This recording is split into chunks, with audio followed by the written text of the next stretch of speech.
next guest if these hopes will actually come through or not. Sandip Ghose, Managing Director and CEO at Birla Corporation, is with us now. Thank you very much for joining in, Mr. Ghose, and season's greetings to you as well. So let me just start there, right? If you look at broker estimates, as Nigel was summing up many of them, the expectation is that some of the recent price hikes that have been announced just in the last couple of weeks, that maybe they will hold. They'll not have to be rolled back. You tell us, what are you seeing around you? And, have you taken any price hikes in this quarter? And what do you expect on pricing over the next, say, couple of fortnights? Thank you, and season's greeting to you as well. I tend to agree a lot with Nigel's assessment, which he has kind of, I think, consolidated the. This is more balanced than what we were hearing earlier when there was undue, I think, optimism to think that there'll be a huge hockey stick in the end of third quarter and the fourth quarter, etc. So that'll change. I think now people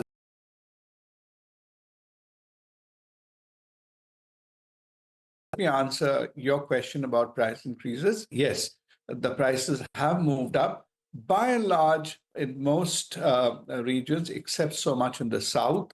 And the increase is modest, though. I would place the increase between 5 to 7 rupees.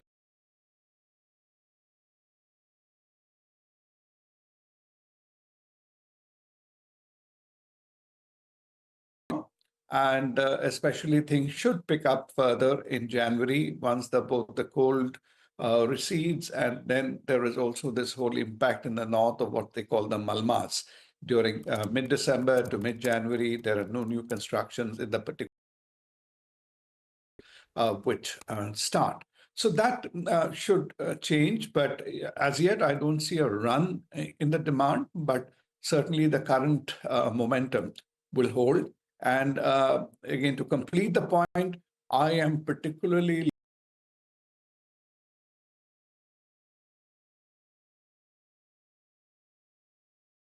because the interim budget, though it made announcements, some of it did not materialize, translate into actual impact on the ground because of elections and various other factors in between. But if the new budget comes in and if there is actually a thrust from the government, as well as most of the critical state governments in place, they would be, they'll be fully in the saddle by then. And by being fully in the saddle is essentially when they start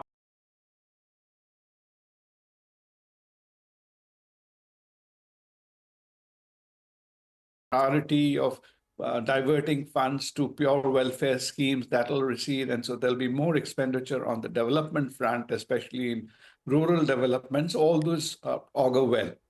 Where I have a slight difference from Nigel's analysis or everybody, I think the impact of consolidation is highly overstated.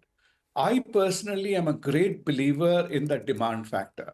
Unless demand picks up, nothing else holds. And for that capacity utilization, once your demand picks up, goes to higher 70s, that's when you really see a buoyancy and attraction in prices. And whether that happens or not, we have to wait and watch. The large players, again, are costs. Especially one of the large players is, focusing a great deal on the supply chain, doing major disruptive, changes, moves in the supply chain because they have, and that is as per their stated policy. So you will see. That's an excellent. FY26 looks better than what FY25 and FY24 second half was. Okay. So that's an excellent overview of what is to come. You've touched on all the major themes that I was wanting. Do you get maximum demand from government capex, that is bridges and infrastructure? Or I was under the impression that a bulk of the demand actually comes from housing. And real estate, urban real estate at least, was doing reasonably well in the year gone by. Can you just... You're right, is 40% approximately comes from the infra, or what is in our terminology we call the non-trade segment, which is B2B, but B2B is essentially large infra investment. and some of it is large projects, individual home builder.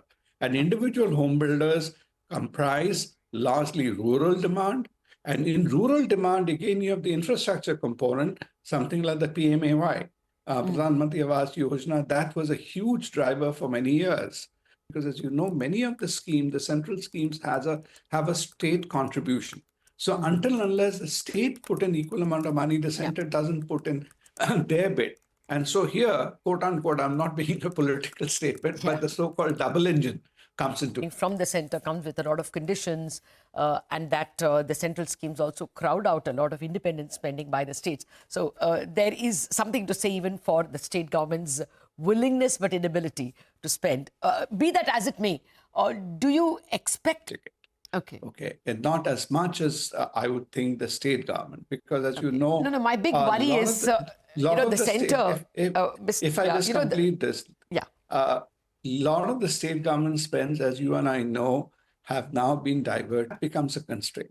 So when you're talking about that non-trade infra segment, that will be driven largely by the big central projects.